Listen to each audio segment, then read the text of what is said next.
Oke,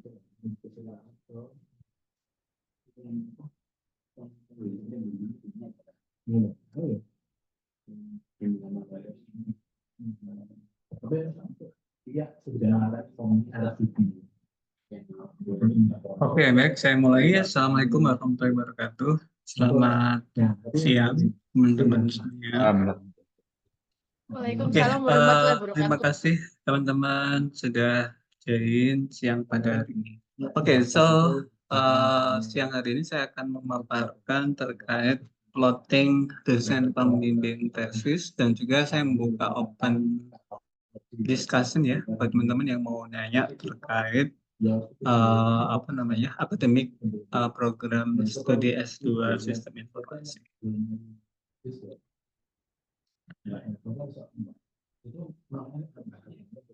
Oke, baik. Yang pertama adalah terkait syarat pengambilan mata kuliah pilihan ya, teman-teman ya. Oke, teman-teman dulu waktu IPIT sudah tahu ya, kita ada 5 lab. Teman-teman ketika mengerjakan tesis ini harus memilih salah satu lab ya, salah satu dari lab. Nah, di kurikulum itu ada 4 mata kuliah pilihan yang harus diambil. Nah, cuman teman-teman cukup ambil 2 yang harus di labnya pembimbing pertama ya. Jadi misalkan teman-teman calon pembimbingnya dari lab MSI ya, maka harus ngambil 2 mata kuliah pilihan di lab MSI. Yang lainnya bebas ya.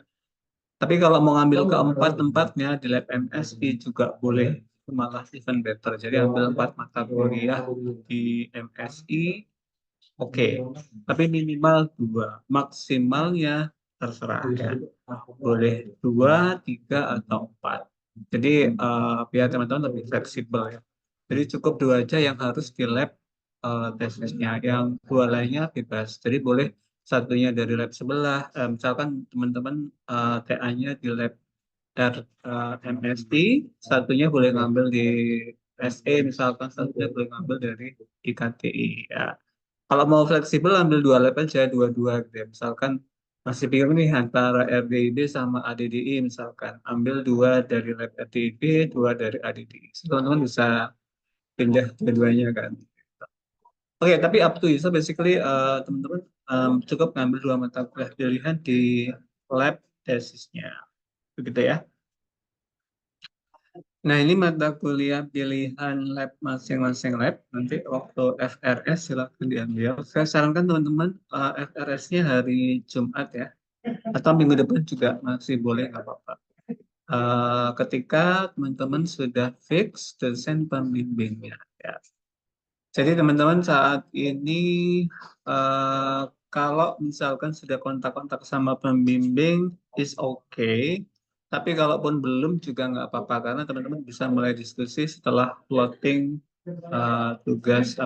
plotting tesis ini ya.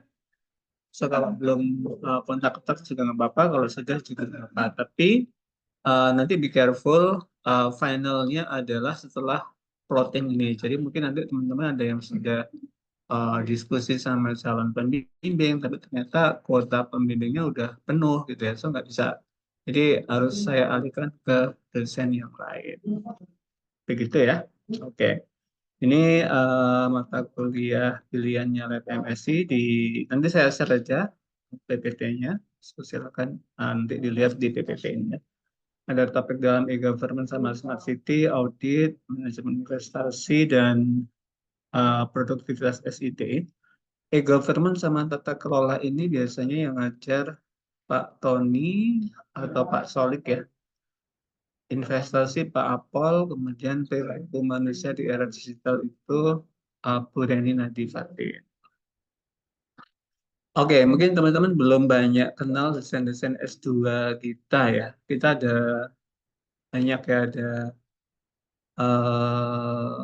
17 atau 18 dosennya dan semuanya belum pernah ngajar teman-teman. Jadi nggak masalah meskipun desain-desain tersebut belum pernah ngajar teman-teman, is okay. Mulai keep in touch-nya setelah plotting ini nggak masalah. Jadi dalam memilih desain pembimbing nggak harus kenal terlebih dahulu ya. Jadi kayak Jangan sampai kecenderungan, oh saya nggak kenal nih sama dosen A, belum pernah diajar, so saya nggak berani ngambil. No, big big no ya.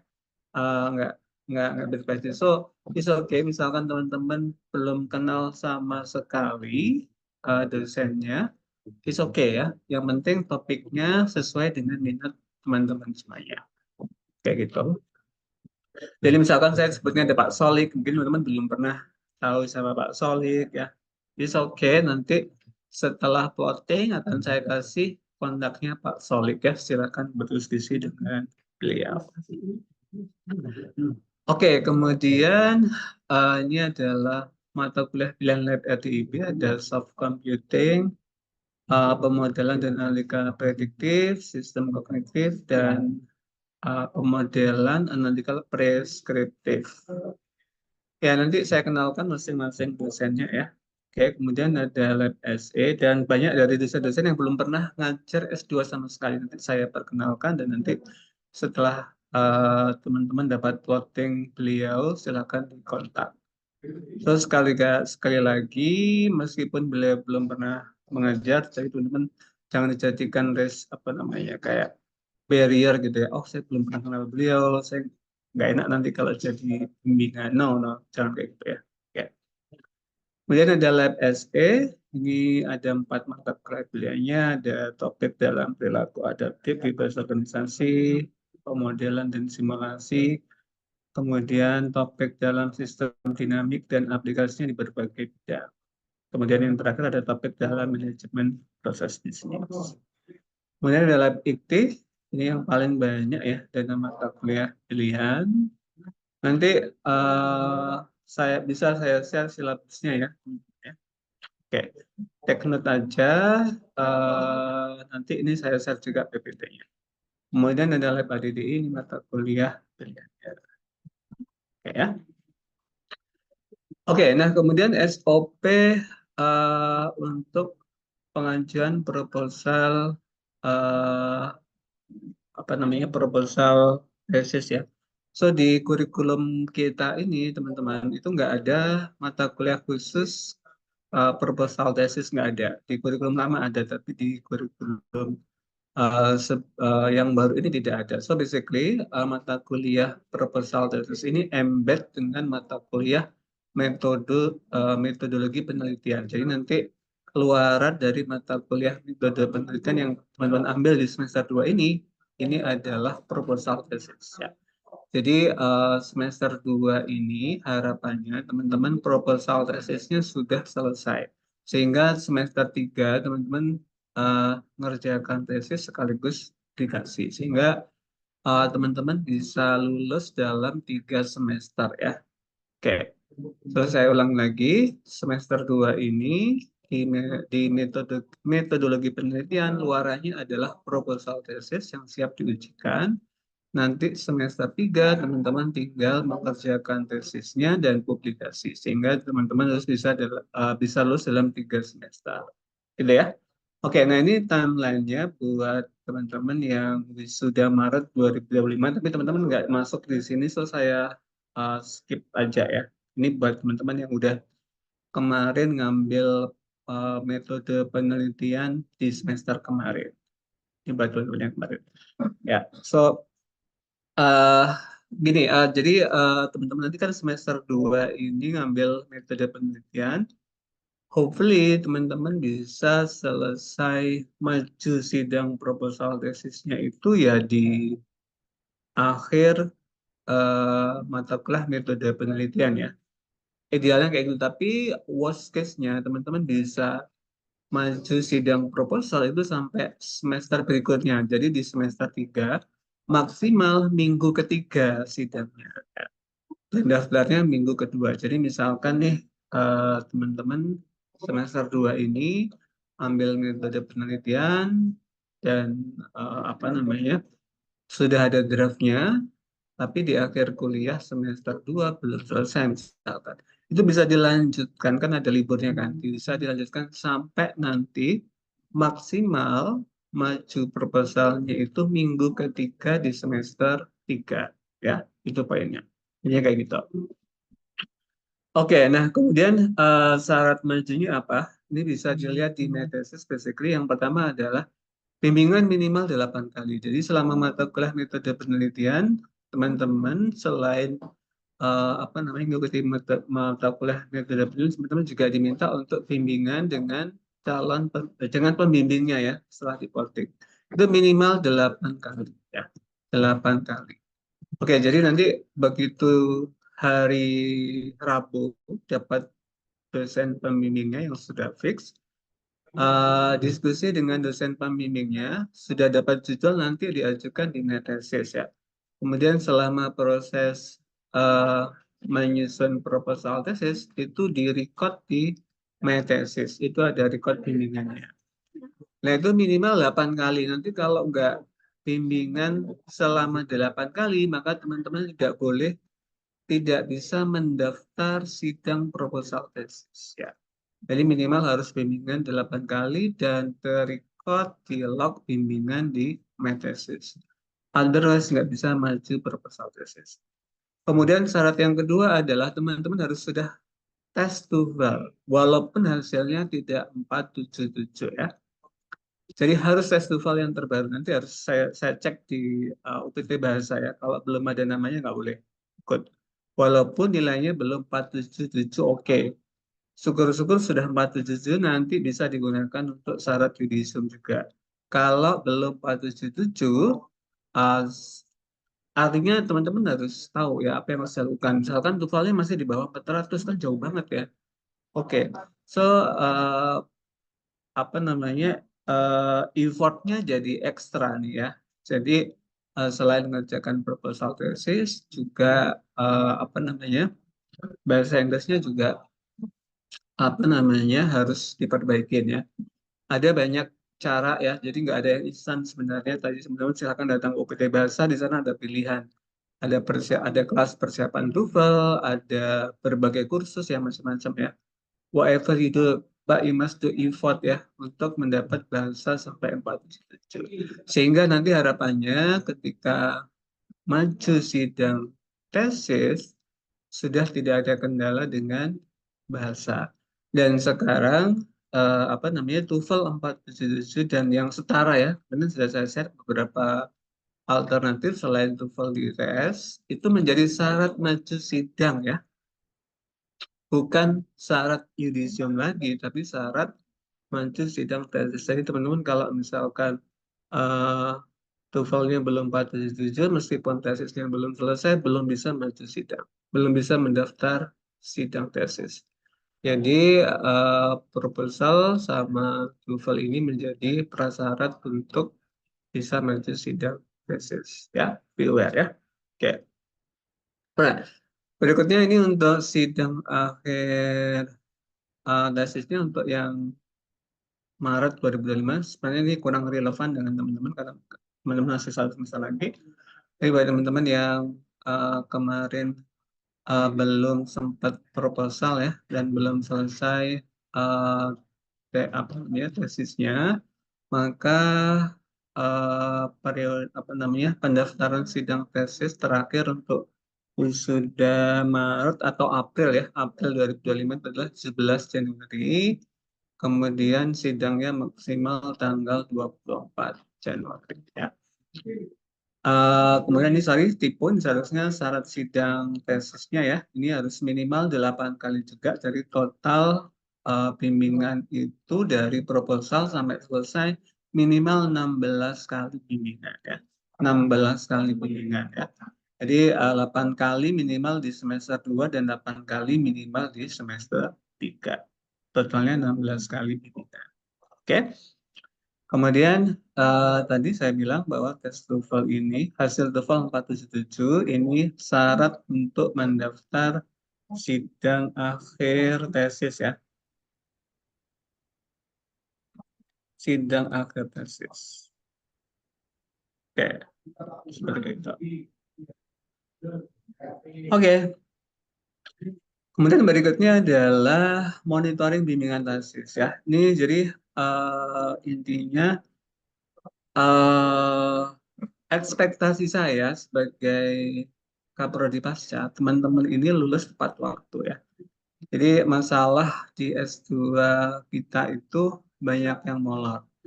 Ya, yang saya amati itu biasanya semester 3 belum selesai, semester 4 tinggal tesis doang. Nah, ini justru dengan teman-teman nggak ada kuliah, ini justru menjadi problem. Karena biasanya kan nggak ada kewajibannya, lulus kan jadinya sama pembimbingnya. Nah, karena lulus, apa namanya, teman-teman nggak rajin bimbingan dan mungkin dosennya juga sibuk, akhirnya teman-teman nggak selesai di semester 4. Begitu nggak selesai di semester 4, ini biasanya teman-teman sudah apa namanya ngilang biasanya ya, nggak pernah bimbingan, terus kadang-kadang udah nyari kerja, diterima. Nah ini jadi masalah ya, buat akreditasi S2 kita jadi jelek, juga masalah buat teman-teman sendiri gitu ya. So daripada kayak gitu, maka program saya adalah harus selesai dalam 3 semester ya. Jadi mending teman-teman itu kerja keras luar biasa, tapi 3 semester selesai ya. Daripada santai-santai, tapi pada akhirnya nggak selesai gitu ya. Jadi so please berusaha semaksimal mungkin agar selesai dalam waktu 3 semester ya. That's my point. Kalau even though worst case nggak selesai 3 semester, it's okay masih 4 semester. Ya. Tapi kalau dari awal sudah direncanakan 4 semester, nanti bisa molor ya sampai 8 semester bisa ini. Pengalaman dari student-student itu banyak banget yang molor-molor sampai nggak selesai sampai sekarang. Ya. So please teman-teman hemat waktu, berusaha semaksimal mungkin agar selesai dalam 3 semester ya.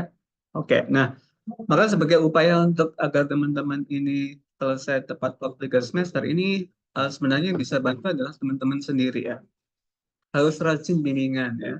Oke, dari dua sisi nih ya, dari mahasiswa juga dari dosen pembimbingnya. Oke, maka saya akan monitoring dari Medreses ya. Ini minimal bimbingan 8 kali selama proposal dan akan saya monitoring secara regularly ya tiap bulan. Nanti kalau ada yang nggak pernah bimbingan akan saya ini akan apa namanya saya kasih peringatan ya. Jadi harus bimbingan secara regularly ya, secara berkala. Kalau di akhir-akhir biasanya kecenderungannya di akhir-akhir ya. Nah nanti eh, bisa kena masalah, nanti akan saya kasih warning kalau nggak pernah bimbingan ya. Biasanya kayak gitu. Kemudian yang kedua, nanti kalau kalian nggak pernah bimbingan, dosen pembimbingnya bisa melepas teman-teman. Artinya gini, misalkan teman-teman dapat pembimbing Pak Mujahidin misalkan. Ya. Terus teman-teman nggak pernah bimbingan nih. Nah, Pak Mujahidin bisa melepas. Jadi harus ngikut plotting semester berikutnya. Harus nyari dosen pembimbing yang baru. Ya. It's okay. Itu jadi dosen berhak untuk melepas anak bimbingannya. Kalau teman-teman nggak melakukan pembimbingan semestinya. So please lakukan bimbingan secara regularly ya, rutin gitu ya. Even better misalkan tiap minggu sekali ketemu ya. Kalau nggak ada progres nggak apa-apa. Yang penting ketemu sama pembimbingnya. Kalau ada masalah komunikasikan dengan pembimbingnya. So cari way out-nya. Tipikalnya kalau nggak ada progres ngilang, nggak berani bimbingan sehingga masalah yang terjadi nggak terselesaikan. So please, misalkan oh, ada kesulitan nyari data ini gimana, terus ngilang, ya, ya. Tapi kalau misalkan ada kesulitan, misalkan, aduh, saya stuck nih dengan algoritma ini, misalkan nggak tahu gimana cara ngodingnya, terus ngilang, itu tidak akan menyelesaikan masalah. Tapi kalau teman-teman misalkan ketemu masalah, nggak ada progres, tapi komunikasi sama dosen bimbingnya, nanti akan dicarikan way out-nya ya, cara keluarnya. So, please, apa namanya, disiplin ya. Paling berat memang apa namanya mendisiplinkan diri sendiri ya. Kayak gitu. Next, baik. Oke, berikutnya adalah apa namanya terkait plotting dosen pembimbing ya. Oke, so habis ini nanti teman-teman tinggal ngisi form sih sebenarnya. Cuman sebelum ke sana, ada beberapa hal yang menurut saya perlu teman-teman lakukan. Yang pertama adalah ngelihat dosen-dosennya ya, karena kan banyak dari dosen-dosen yang mungkin teman-teman belum pernah kenal ya. Oke, oke. Tolong dibuka dari website website ini ya, list dosen ini. Ini teman-teman bisa lihat masing-masing dosennya. Oke, nah di sini misalkan ada lab IKTI ya, ini ada beberapa dosen. Nah, yang eligible membimbing adalah dosen yang sudah S3. Jadi IKTI misalkan, ini ada Pak Bambang, Pak Ian, ya. Pak Bambang bisa, nanti Pak Ian bisa, Pak Sony belum bisa, Pak Bekti belum bisa, Pak Rizat bisa, Pak Yoga belum bisa. Jadi yang eligible di lab IKTI ada 3 orang ya, Pak Bambang, Pak Ian, sama Pak Rizat. Nah, kalau melihat detailnya dari masing-masing dosen ini seperti apa, bisa diklik di sini ya. Oke, diklik detail. Oke. Nih misalkan Pak Ian ya. Nah kalau misalnya pengen tahu, oh nih Pak Ian ini apa namanya bidangnya apa, gitu. Itu bisa dilihat dari Scopus maupun Google Scholar-nya. Saran saya paling gampang lewat Google Scholar aja ya. Google Scholar. Oke, nah ini bisa dilihat dari topiknya beliau misalkan ya, IoT, embedded system, terus kemudian dilihat dari publikasi beliau. Nah, coba ini diklik yang sorting berdasarkan tahun ya, year di sini. Ya. Nah, kelihatan kan di sini topik-topik beliau itu yang terbaru itu apa ya. Misalkan ada VR, kemudian ada ya you can have a look here ya, teman-teman. Bisa dilihat kayak gitu. Jadi dikenali dulu calon dosennya ya di masing-masing lab. Bisa dilihat dari apa namanya?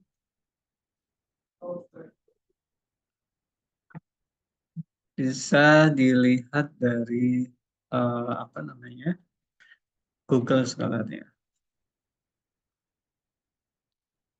Oke, terus kemudian ini ya gitu ya, teman-teman bisa lihat di Google Scholar-nya. Itu opsi yang pertama.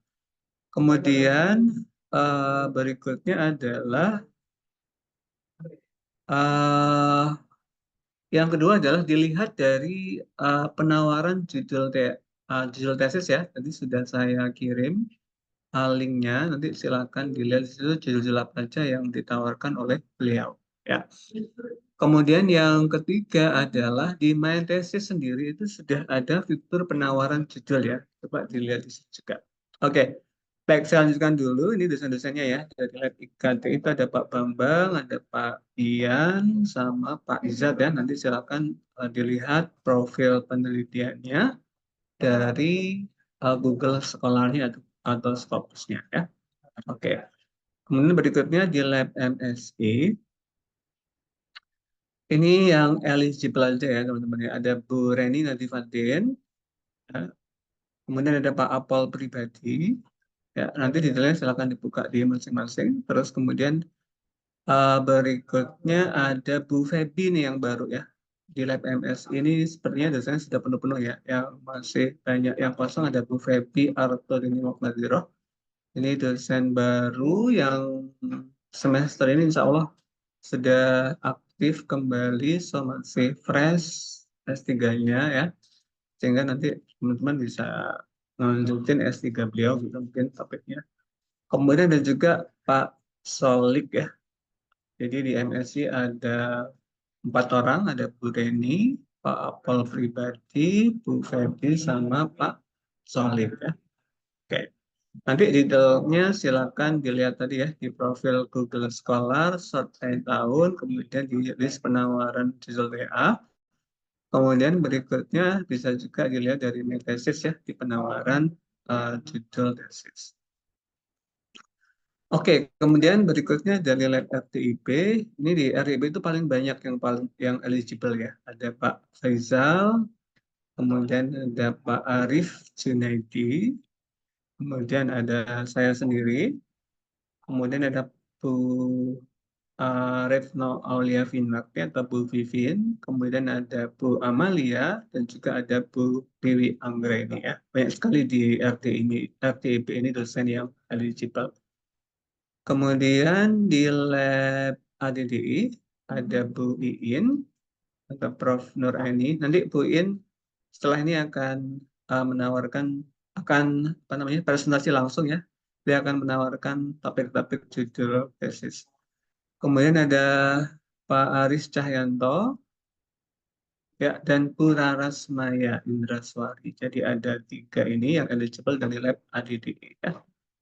Nanti kalau lupa dilihat aja profilnya, pokoknya yang sudah S3 ya. Oke, ada Prof. Iin, Pak Aris Cahyanto, sama Bu Raras.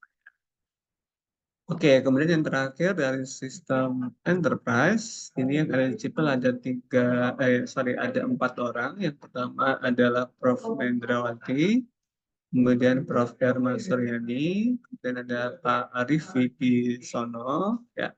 Kemudian yang terakhir Pak Mujahidin. Nanti bidang-bidangnya bisa dilihat di sana, di ini ya, di Google Scholar-nya. Itu ya, kurang lebih kayak gitu. Jadi sebelum memilih dosen, silakan dikenali dosennya dari profil tersebut ya. Oke, kemudian juga bisa dilihat dari ini ya, apa namanya penawaran judul penelitian ya. Silakan dibuka di sini. Kemudian berikutnya jangan lupa dilihat kuota bimbingannya ya. Kuota bimbingannya untuk semester ini. Ini ya. Yang sebelah kiri ini adalah jumlah bimbingan aktif ya yang belum lulus ya. Kemudian yang sebelah kanan ini waiting list. Ini artinya ada mahasiswa yang semester lalu uh, sudah diplotting ke dosen tertentu tapi nggak bersedia nunggu dapat antrian di dosen yang diinginkan ya. Jadi nggak bisa lulus 3 semester kalau kayak gitu ya. Oke, ini ada namanya waiting list. So, yang perlu diperhatikan adalah yang kolom paling kanan ini ya, jumlah kuota baru ya. Ini uh, maksimal ada 6 bimbingan ongoing kayak gitu. Sehingga dikurangi dengan 6 dikurangi dengan bimbingan aktifnya ya. Contoh misalkan Pak Aris ini masih 5, Bu Raras Maya tinggal 3 ya, Bu Iin masih 4, Pak Bambang masih 4. Kemudian ada juga yang masih full 6 ya, ada Pak Izat ya. Ada juga yang sudah penuh ya, ini Pak Tony misalkan sudah 0. Nah ini 0 ini bisa 2 kemungkinan ya, Eh, molor, nggak selesai tepat waktu sehingga beban bimbingannya masih ada. Yang kedua, favorit gitu ya. So, dilihat datanya ya. Oke, ada 2 kemungkinan. Dia apa namanya favorit. Yang kedua adalah lunas sebaliknya. Ya. Karena tidak selesai semester kemarin bimbingannya sehingga masih beban di sini. Gitu ya. Kemudian Bu Pak Arif Wibisono juga sudah penuh ya. Bimbingannya 0.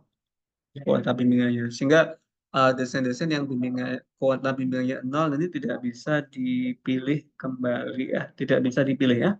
Oke, kayak gitu. Oke, nah teman-teman juga bisa melihat apa namanya yang di monitoring tesis ya, teman-teman ya.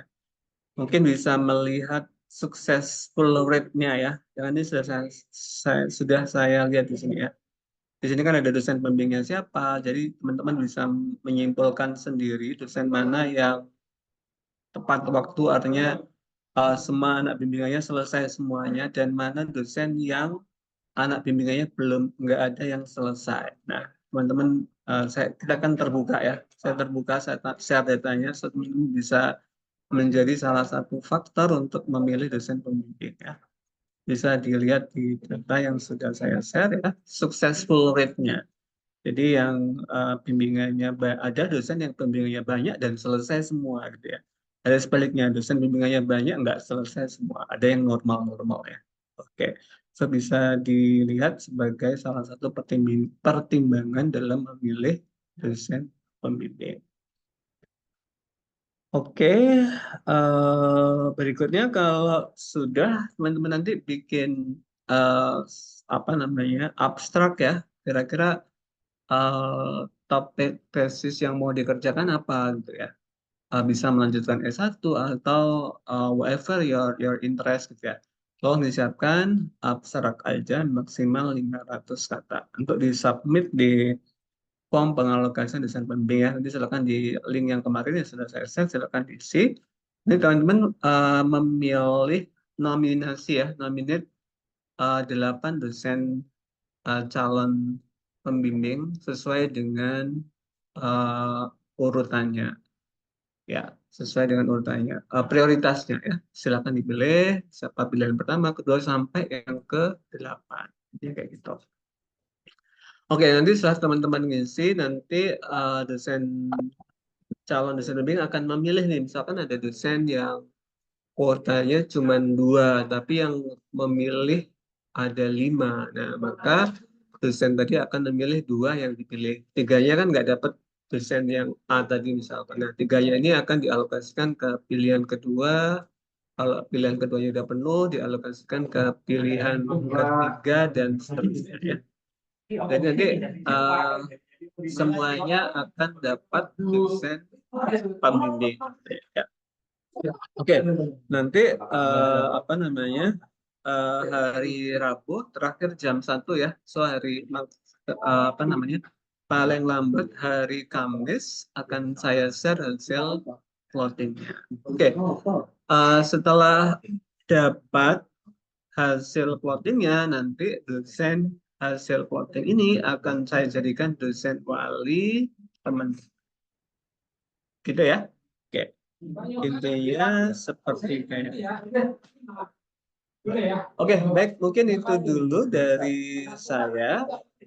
Sebelum ke Bu Iin yang akan menawarkan topik tesis, silakan dari teman-teman yang ada pertanyaan, silakan angkat tangan. Silakan teman-teman, jika ada pertanyaan. Silakan raise hand.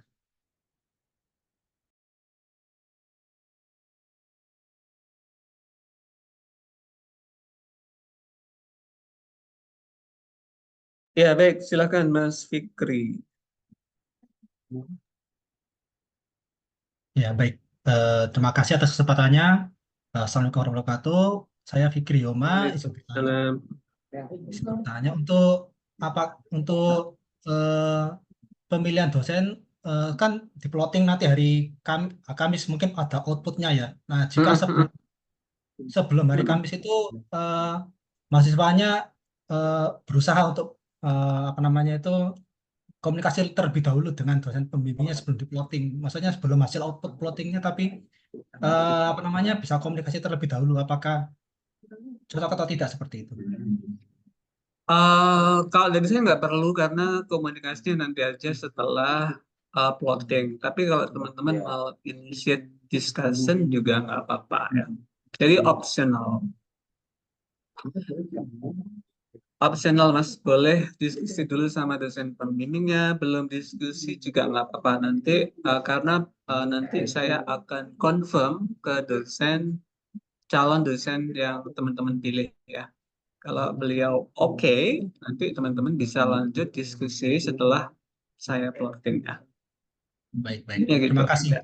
Terima kasih, So terima kasih. optional. Jadi no worries kalau misalkan teman-teman belum pernah diskusi sama sekali, nggak apa-apa ya. No worries. Nanti bisa diskusi setelah plotting. Hmm.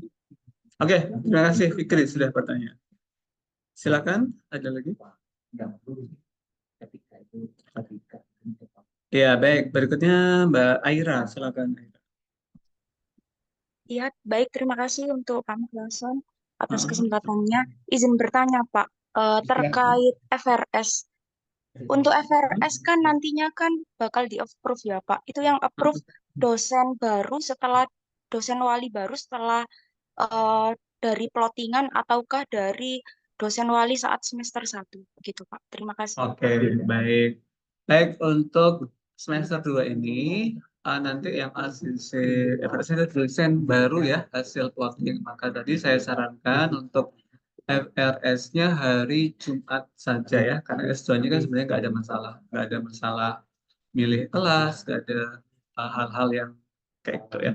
So saran saya perwaliannya setelah hari Kamis ya, setelah hari Jumat, atau bisa juga masih minggu depan juga masih bisa perwalian ya teman-teman ya. So nggak usah buru-buru. Jadi nanti hari Kamis akan saya pindah ke dosen hasil plotting dosen pembimbing. Begitu ya, Ira. Jadi yang akan asesnya adalah dosen wali baru ya atau pembimbing tesisnya. Terima kasih Pak Muhammad. Ya, sama-sama. Berikutnya Mbak Zafira, silakan Mbak. Ya, baik Pak. Izin bertanya terkait syarat sidang proposal dan juga sidang akhir itu kan tadi tertulis ada IELTS, ini ya bahasa Inggris. Nah, itu apakah boleh dari sertifikasi luar misalnya TOEFL atau IELTS gitu Pak? Atau mungkin harus dari UPT Bahasa? Oh, bisa Mbak, bisa. Ya, coba nanti dilihat lagi di WA saya di grup ya. Itu ada beberapa alternatif ya. Nanti silakan di double check. Itu bisa dari Duolingo ya, bisa juga dari IELTS kalau nggak salah. Bisa juga TOEFL, ITP ya. Ada semuanya di situ. Ya, bisa. Jadi nggak harus dari UPT bahasa untuk nanti syarat lulusnya ya, teman-teman. Jadi itu untuk syarat lulusnya nanti.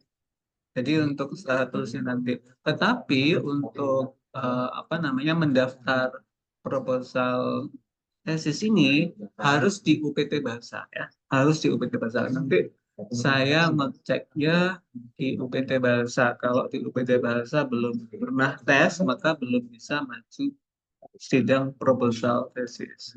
Tetapi nanti kalau untuk syarat kelulusan TOEFL-nya ini nggak harus dari UPT bahasa ya, bisa dari Duolingo, bisa dari apa namanya pakai IELTS, bisa juga pakai TOEFL ITP. Nanti saya highlight kembali ya, Pak Robin mungkin bisa bantu highlight kembali ya, yang daftar yang kapan hari pernah saya share ini. Oke. Izin Pak menambahkan Pak. Hmm. Untuk TOEFL itu dari tabel yang kemarin sudah di-share Pak Muklason di WA Group, syarat untuk bisa menjadi yang dipersyaratkan ITS itu hasilnya itu harus dibawa ke UPT Bahasa dulu oleh yang bersangkutan untuk dikonversikan Pak. Tidak serta-merta bahwa yang bersangkutan menunjukkan saya punya sertifikat ini loh terus bisa, nggak bisa begitu Pak.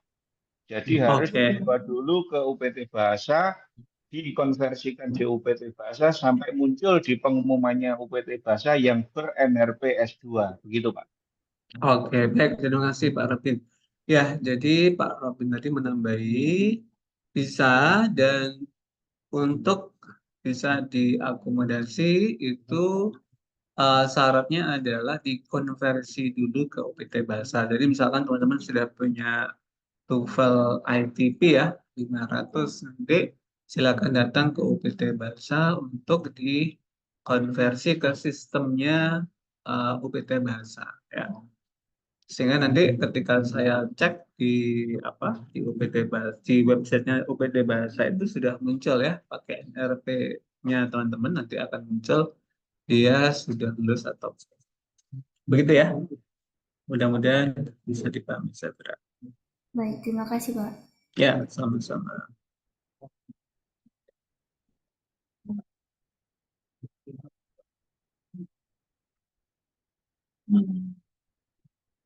Oke, ada pertanyaan dari Givari. Apakah bisa menggunakan TOEFL dari S1? Tidak bisa ya Pak Robin ya? Tidak bisa Pak. Jadi TOEFL itu harus ber-NRP satu jenjang studi yang dilaksanakan Pak. Oke, nggak bisa ya. Apa namanya?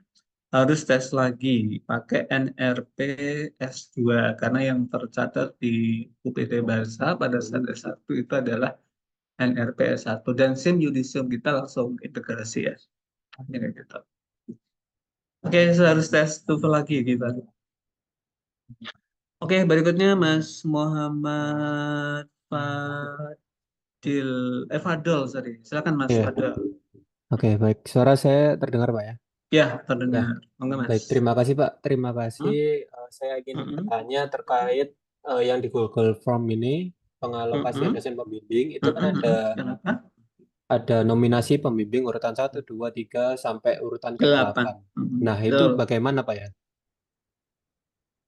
Ya, urutan prefer. Jadi misalkan sampai topiknya ini relate dengan dosen siapa gitu kan. Ya, itu taruh yang paling sampean inginkan itu taruh di pilih nominasi yang pertama. Tapi kan nggak bisa jadi nggak dapat kan ya. Bisa jadi nggak dapat karena bisa jadi dosen yang dipilih itu banyak yang berminat juga ke sana. Nanti ada kemungkinan nggak diterima di pilihan yang pertama. Ya kayak milih prodi lah waktu dulu S1 ya. Kalau nggak keterima nanti akan dialokasikan ke pilihan yang ke dosen pilihan yang kedua. Kalau penuh juga nanti ke pilihan ketiga, penuh juga pilihan keempat dan seterusnya. Seperti itu. Tapi saya rasa karena kuota dosen kita alhamdulillah sekarang sudah banyak dan kuotanya juga banyak ya. Saya rasa nanti nggak sampai dapat pilihan 8 gitu misalkan ya. Tapi please diisi semuanya sehingga nanti teman-teman apa namanya bisa teralokasikan semuanya. Oh, baik. Jadi kalau Ya. misalkan Mhm. udah punya plot dosen pembimbing 1 dan 2, itu di Mhm. 3 dan sampai 8 itu diisi sama gitu nggak apa-apa, Pak ya? Untuk yang slotnya masih banyak. Ya nggak apa-apa kalau Oh, kalau ya. tapi nanti apa namanya eh, kalau ini masnya sudah diskusi awal ya dan sudah garansi sudah keterima is okay. Tapi kalau misalkan nanti apa namanya ternyata dosen yang masnya pilih tadi pilihan pertama sama kedua itu sudah penuh, ya nanti nggak dapat dosen sampai gitu. Jadi amannya diisi dosen yang berbeda ya. Oke, jangan diisi dosen yang sama semua ya. So please diisi Oke. dosen yang berbeda saran saya ya. Baik, terima kasih, Pak.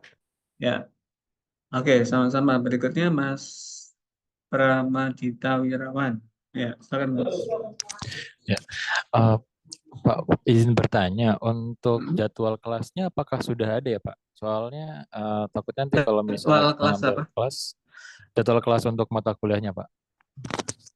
Oh, Oh, sudah ada. Oke. Ya, sudah ada. Pak Rabi minta tolong di-share ya, Pak. Jadwal. Izin Pak, jadwal itu sudah kami entry di My ITS dan Simaru, jadi mahasiswa ITS itu nanti bisa melihat setelah RS masuk di jadwal kuliah masing-masing Pak. Oke, tapi nggak apa-apa, Pak. Robin, PDF-nya juga di-share. Biar bisa melihat. Ya. Baik Pak, nanti saya share di grup. Hmm. Oke, terima kasih. baik, Oke, terima ada kasih, lagi. Pak. Nanti di saya, Mas. Selain nanti di saya, sudah bisa dilihat di My ITS Akademik ya, versi ada. Oke, baik. Ada lagi?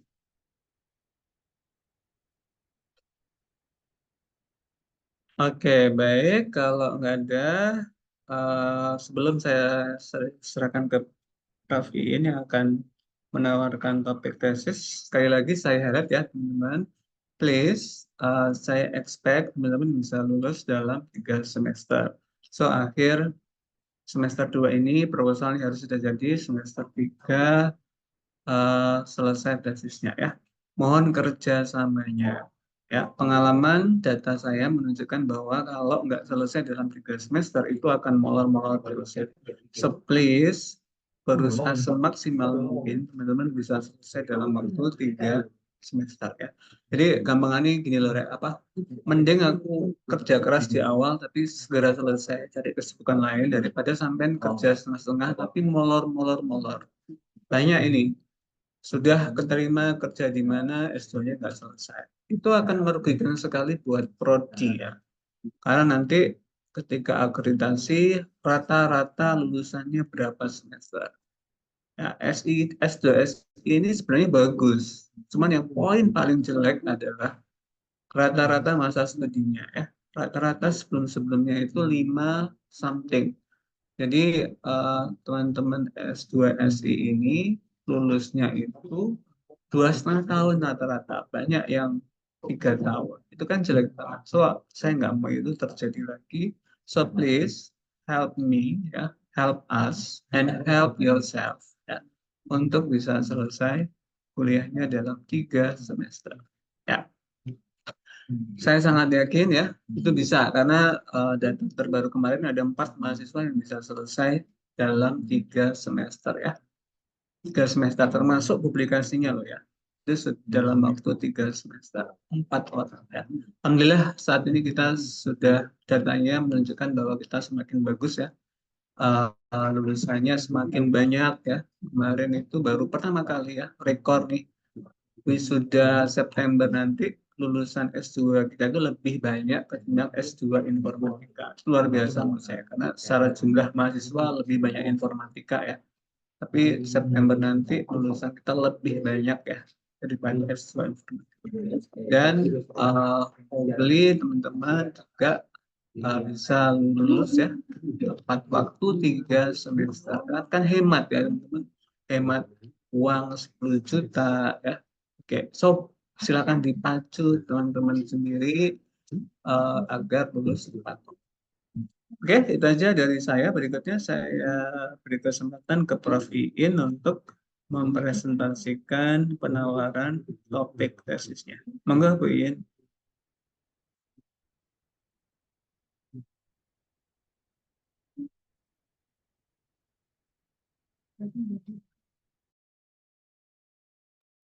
Assalamualaikum, apakah suara saya terdengar? Oke, sampun Bu. Monggo. Ini cuma saya doang tau, Pak. Iya, yang lain nggak ada. Ya, nggak apa-apa, saya hanya meramaikan Bu, suasana semangat gitu ya. sebenarnya.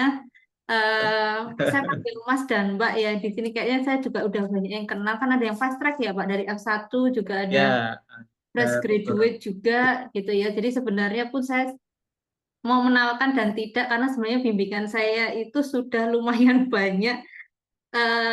Total itu sebenarnya 23 bimbingan saya, S3, S1, S2, S3 gitu. Dan alhamdulillah yang kemarin baru lulus ada sekitar 6 orang gitu. Jadi sebenarnya masih ada 15 gitu ya yang masih ada, yang masih jadi beban saya. Cuman ya nggak apa lah, saya hanya meramaikan suasana ya di sini. Saya kuota saya hanya 4 ya Pak ya, tapi itu pun nanti ya saya juga tidak yakin bisa memenuhi tersebut gitu ya, mengingat biasanya ya lab saya adalah lab yang mungkin banyak dihindari, saya tidak tahu kenapa gitu ya. Kalau saya mungkin bukan dihindari sebenarnya, mungkin karena teman-teman di sini belum pernah ketemu saya gitu ya waktu kuliah ya, terutama karena kalau di S1 saya hanya ngajar etika, kemudian di S2 saya langsung ngajar mata kuliah ini apa namanya, mata kuliah ini ya apa namanya, pilihan, sehingga tidak kenal saya. Sebentar saya share screen dulu. Ini share screen-nya nggak nyalain. Kemana ini? Maaf, ini ganti keyboard jadi oke.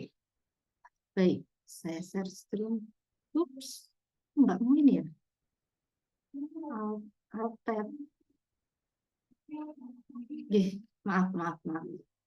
Share screen dulu. Sebenarnya saya cuma cerita aja penelitian saya.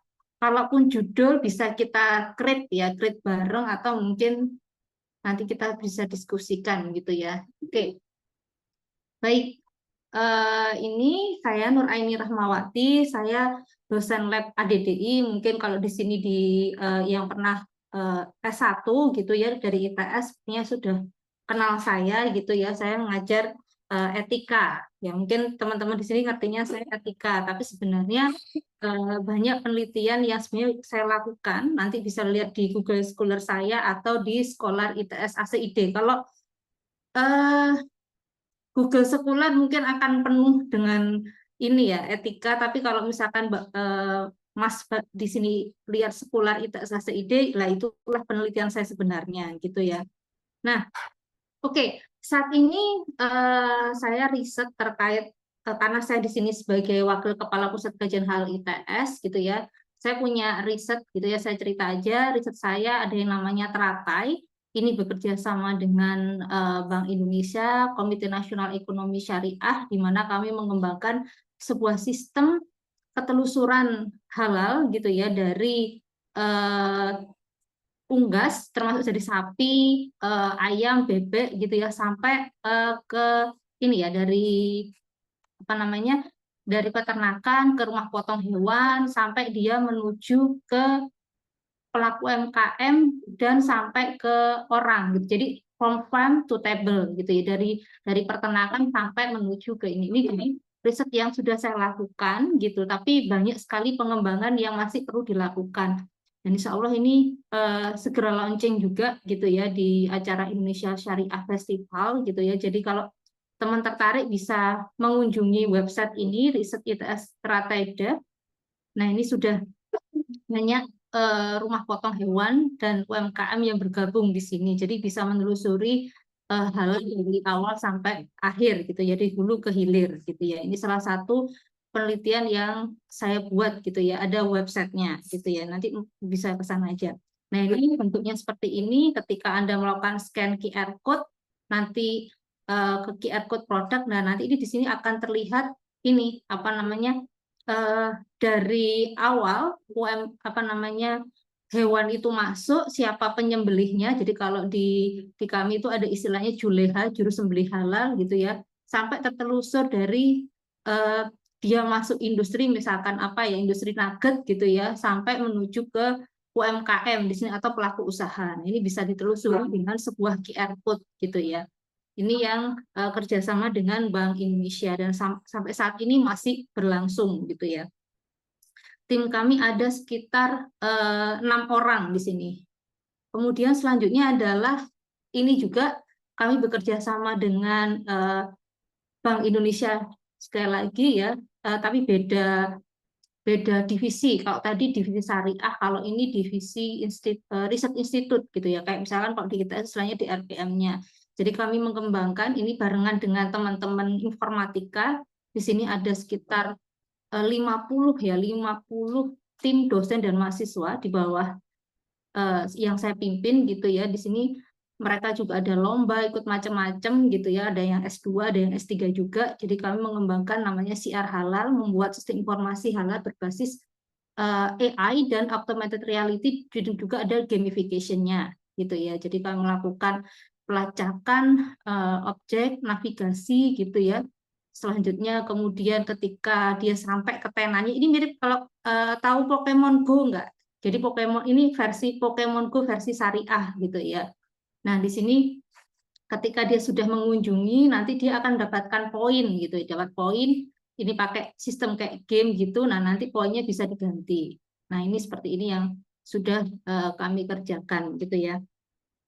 Nah, kemudian yang selanjutnya kami juga mengembangkan sebuah sistem ini dengan Bu Amalia ya dari RDIB gitu ya, membuat namanya Halal Wave. Wave itu singkatan dari Waypoint and Verification Eateries gitu ya. Jadi ini sudah diakuisisi oleh BPJPH. Jadi kami mengembangkan sebuah search engine di mana bisa mencari berdasarkan lokasi dengan algoritma fuzzy dan genetik algorithm.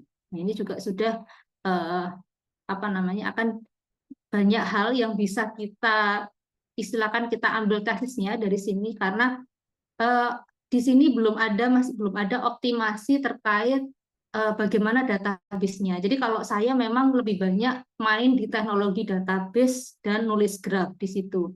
Nah, ini bagaimana supaya karena data ini cukup besar ya, kalau sekarang itu sudah jutaan UMKM gitu ya. Nah, ini bagaimana bisa tetap bisa di-searching secara mudah gitu ya. Jadi ini kita memainkan database-nya gitu ya. Kemudian selanjutnya adalah, nah ini yang saat ini sedang saya riset gitu ya dengan teman-teman dari S2 dan juga S3 juga, mengembangkan LLM gitu ya, LLM tapi basicnya adalah nulis graph dan RAG. Jadi apa sih bedanya dengan LLM yang biasanya kan dipakai oleh ChatGPT. Nah, di sini kami tidak hanya sekedar memakai database yang ada di LLM tersebut gitu atau pre-train yang sudah ada gitu ya. Tapi di sini kami menggabungkan dengan knowledge graph ya, knowledge graph sehingga informasi ini lebih bermakna. Jadi misalkan kan kalau hallucination ya, sekarang kan bahasanya AI hallucination, misalkan dia searching misalkan bagaimana mendapatkan sertifikat halal gitu. Bisa jadi jawabannya nggak sama gitu ya, nggak sama seperti yang harusnya seperti apa. Nah, makanya kita harus punya database sendiri internal sehingga ketika ini dikombine kita bisa mendapatkan informasi yang bagus di sini. Nah, ini mungkin saya sedang akan coba mengembangkan. Jadi dari sertifikat halal yang sudah ada itu sering timbul mungkin nanti ya kalau ada yang tertarik nanti kita bisa diskusikan. Pokoknya intinya seperti itu. Nanti kalau saya bicara ke yang lain agak susah juga nanti. Jadi yang penting ini kita membuat RAG dan nulis graf. Ini sekarang sedang dikerjakan oleh Mas Fahmi gitu ya dan Mas Alfado. Kalau Mas Fahmi awal ininya topiknya lebih khusus ke software specification, kalau Mas Alfado tentang long COVID, nah COVID-19. Tapi sama-sama mereka pakai RAG dan knowledge graph. Jadi menggabungkan algoritma tersebut gitu ya. Kemudian juga terkait etik ya, mungkin sebenarnya walaupun saya juga banyak main di area etik ya, penelitian gitu ya. Misalkan contohnya gender bias AI yang kemarin dikerjakan oleh Mbak Sul gitu ya. Kemudian political bias juga ini juga yang sudah dikerjakan oleh Mbak Lydia. Jadi bagaimana kita mengurangi ketidakseimbangan dalam AI gitu ya. Kemudian juga terkait privacy, ini rata-rata saya biasanya melakukan mapping regulation sama assessment gitu ya. Assessment terutama dalam hal ini terkait privacy. Itu bisa dilakukan jadi tesis juga. Kemudian ini beberapa juga ada yang terkait blockchain gitu yang sudah saya kemarin dan sudah dipublikasikan di beberapa jurnal internasional gitu ya. Ini kemudian, nah itu aja mungkin. Jadi monggo jika tertarik bisa hubungi saya lewat email gitu ya. Ini contoh ini Halal Wave ya. Jadi kalau misalkan kita cari gitu ya. Kelihatan nggak? Masih kelihatan share screen saya nggak? Atau sudah hilang ya? Masih Masih, kelihatan. Bu. Oh masih. Baik. Masih, Bu. Nah ini misalkan ini mie gitu ya. Nah ini akan muncul mie yang di sekitar kita gitu ya ini. Nah ini semuanya binaannya ITS ya. Ada 1000 ITS sudah membina sekitar 4.000 UMKM ya. Nah ini saya melihat ini perlu adanya optimasi dari kerja. Kalau misalkan datanya cuma 100 nggak apa-apa, tapi kita perlu kalau datanya ini semakin besar bagaimana. Nah ini mungkin bisa diakses di Halal Berstartup. Kemudian untuk teratai ini ada di riset ITS Teratai Dev. Nanti dia udah punya alamat sendiri. Kemudian ini yang CR halal, yang AI dan AR digabung dengan gamification. Nah ini yang juga sedang kami kerjakan gitu ya. Kemudian ada lagi yang lot halal, bentar ini halal semua ini. Sebenarnya ini tidak menutup kemungkinan ya, yang mungkin wah ini saya harus muslim, enggak gitu ya. Kebetulan maksud saya yang kemarin ikut yang di CR halal itu juga ada yang non muslim gitu ya. Saya nggak menutup kemungkinan. Toh juga kalau kalian lihat di yang saya tawarkan ada juga yang terkait tentang hukum gitu ya. Ini kalau ini halal ADDI. Nah ini juga masih perlu ya kita. Kemarin saya nyoba kalau misalkan kita coba pakai Elasticsearch bagaimana itu. Jadi kita memang masih perlu mengembangkan berbagai macam. Kalau ini datanya dari seluruh dunia. Kalau ini kan datanya dari Kemenak ya. Kemenak itu terutama masih data dari ITS gitu. Baik, mungkin itu aja Pak Mulason dari saya. Selebihnya saya mohon maaf. Nanti kalau tertarik bisa menghubungi saya di email nur.aini@its.acid. Matur nuwun. Wassalamualaikum warahmatullahi wabarakatuh. Waalaikumsalam warahmatullahi wabarakatuh. Terima kasih Bu Iin atas presentasinya. Saya mewakili Pak Son karena Pak Son lagi sholat. Oke, mungkin ada yang perlu ditanyakan atau bisa langsung nanti menghubungi Bu Iin ya kalau interest tentang Ya, penelitian dengan Bu Iin gitu ya. oke. Boleh hubungin saya lewat email atau ada mungkin ada yang bertanya satu aja tapi jangan banyak-banyak. Baik, dikasih satu kesempatan siapa barangkali ada yang mau bertanya pada Prof. Iin. Atau udah takut duluan mungkin. Oke, monggo kalau ada yang tertarik. Ini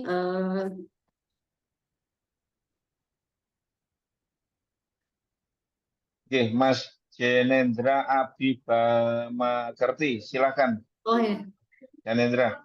Mas Abi sudah lah. Ya, permisi Bu, Mas Abi. Bu Iin. Ya, ini kalau misalnya ini mungkin Ibu udah tahu saya ya. Ini apa Iya. namanya? Ini kalau misalnya saya rencananya mau lanjutin ke Ibu ini. Jadi kira-kira ini saya rencananya ini kalau misalnya saya pakai menggunakan yang LLM, maksudnya menggunakan yang sudah saya buat sebelumnya tapi cuma ini saya tambahkan dengan LLM, ini bisa kan ya Bu? Bisa, bisa. Itu nanti seterusnya juga LLM RAG nanti. Bisa. Oke, baik Bu.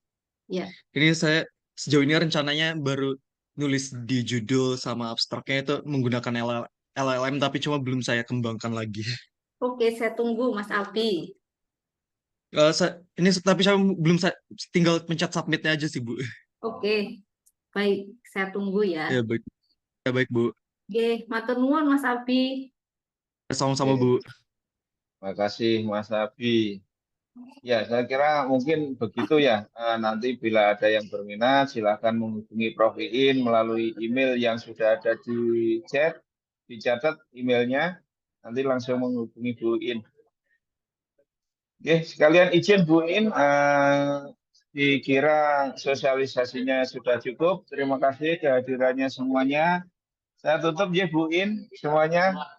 Terima kasih semuanya. Assalamualaikum warahmatullahi wabarakatuh. Waalaikumsalam warahmatullahi wabarakatuh. Matur nuwun Pak Robin. Matur nuwun, Prof. Iin.